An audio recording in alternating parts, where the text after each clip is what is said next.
ಗೆಳೆಯರೆ, ನಾವೆಲ್ಲ ಯೋಚಿಸಬೇಕು. ಕೋಟ್ಯಂತರ ರೂಪಾಯಿ ಆಸ್ತಿ, ಐಷಾರಾಮಿ ಜೀವನ, ಕೈ ಸನ್ನೆ ಮಾಡಿದರೆ ಪ್ರಾಣ ಕೊಡುವ ಲಕ್ಷಾಂತರ ಅಭಿಮಾನಿಗಳು ಇರುವ ಒಬ್ಬ ಸೂಪರ್ ಸ್ಟಾರ್ ಒಂದು ಕೊಲೆ ಕೇಸ್ನಲ್ಲಿ ಯಾಕೆ ಜೈಲಿಗೆ ಹೋಗಬೇಕಾಯ್ತು? ದುಡ್ಡುಗ? ಅಧಿಕಾರಕ್ಕ? No, never. ಅದು ಕೇವಲ ಪ್ರೀತಿ ಮತ್ತು ಆಕ್ರೋಶಕ್ಕಾಗಿ. ಕಾನೂನಿನ ಪ್ರಕಾರ ಕೊಲೆ ಮಾಡೋದು 100ಕ್ಕೆ 100 ತಪ್ಪು. ಅದನ್ನು ಯಾರೂ ಸಮರ್ಥಿಸಿಕೊಳ್ಳೋದಿಲ್ಲ. ಆದರೆ ಈ ಘಟನೆಯ ಹಿಂದಿನ ಮನಸ್ಥಿತಿಯನ್ನು ಅರ್ಥ ಮಾಡಿಕೊಳ್ಳಿ. ತಾನು ಪ್ರೀತಿಸುವ ಮಹಿಳೆಗೆ ರೇಣುಕಾಸ್ವಾಮಿ ಅನ್ನುವಾತ ನಿರಂತರವಾಗಿ ಅತ್ಯಂತ ಅಶ್ಲೀಲ ಮೆಸೇಜ್ಗಳನ್ನು ಕಳುಹಿಸುತ್ತಿದ್ದ. ದರ್ಶನ್ ಅವರ ವೈಯಕ್ತಿಕ ಬದುಕನ್ನು ಅವಹೇಳನ ಮಾಡ್ತಿದ್ದ.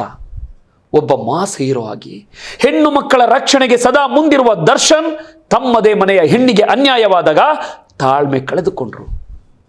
ಕಾನೂನಿನ ಮೊರೆ ಹೋಗುವ ಬದಲು ತಾನೇ ಶಿಕ್ಷೆ ನೀಡುವ ಪ್ರೊಟೆಕ್ಟಿವ್ ರೇಜ್ ಅಥವಾ ರಕ್ಷಣಾತ್ಮಕ ಆಕ್ರೋಶಕ್ಕೆ ಅವರು ಬಲಿಯಾದರು. ತನ್ನವರಿಗಾಗಿ ಇಡೀ ಸಾಮ್ರಾಜ್ಯವನ್ನೇ ಪಣಕ್ಕಿಟ್ಟ ದರ್ಶನ್ ಅವರ ಈ ಸ್ಥಿತಿ ಅಭಿಮಾನಿಗಳಲ್ಲಿ ಅವರ ಮೇಲಿನ ಪ್ರೀತಿಯನ್ನ ಕಿಂಚಿತ್ತು ಕಡಿಮೆ ಮಾಡಿಲ್ಲ. ಬದಲಿಗೆ ನಮ್ಮ ಬಾಸ್ ತಮಗಾಗಿ ತಪ್ಪು ಮಾಡಿಲ್ಲ ಅನ್ನೋ ಅನುಕಂಪವನ್ನ 100 ಮಡಿಗೊಳಿಸಿದೆ.